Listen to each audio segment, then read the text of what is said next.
All right. Meanwhile, Ukrainian and US officials have held talks in Riyadh, Saudi Arabia, and a signaling of resumption of US President Donald Trump's efforts to push for a ceasefire between Russia and Ukraine.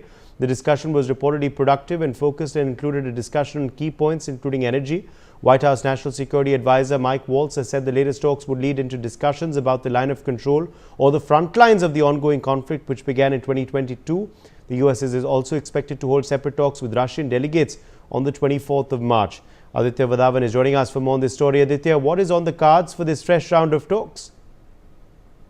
Well, Uday, if you see, these fresh round of talks between the US and Ukraine are being described as fruitful. They are, the United States of America is trying to broker a deal, so that both Russia and Ukraine move to adopt a ceasefire plan, that would help save many innocent human lives on both the sides, because so far, the attacks have been continuing, and specifically, the mention in this meeting between the US officials and the Ukrainian officials, there has been a mention of energy infrastructure.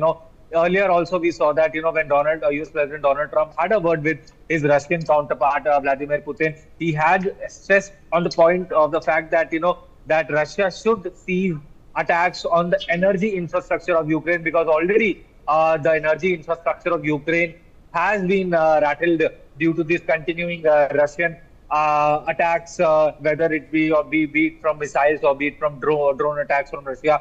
So there are efforts, efforts are on to stop this war, and to adopt both and to allow both Ukraine and Russia to, work out a ceasefire plan that would eventually stop this war. But so far, the situation is, complex at the moment, because, the parallelly talks happen, parallelly attacks are also taking place similar at the same point of time. So it is a situation that requires a permanent, long-lasting solution, which would see peace in the region. Yes, Uday. All right. Colonel Sodhi, let me quickly draw you back in here as well. Defense analyst Colonel J. Sodhi, as far as, of course, these latest round of talks are concerned, what are your expectations on what they could yield? Well, Uday, just about a week back, the Americans and the Ukrainians had the first round of talks in Saudi Arabia, where Ukraine agreed to every demand and terms and conditions put by America. But yet we have seen that the war is not stopped. This round of talks too now looks more of a facade, because as far as Ukraine is concerned, it is ready to accept whatever America says. But the point here is that Russia is not willing to end this war at this juncture.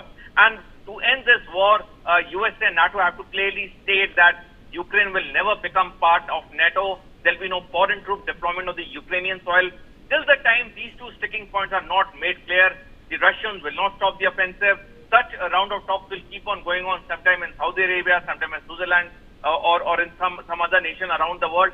But the fact remains that this war can easily end, provided NATO and America clearly state these two conditions. All right.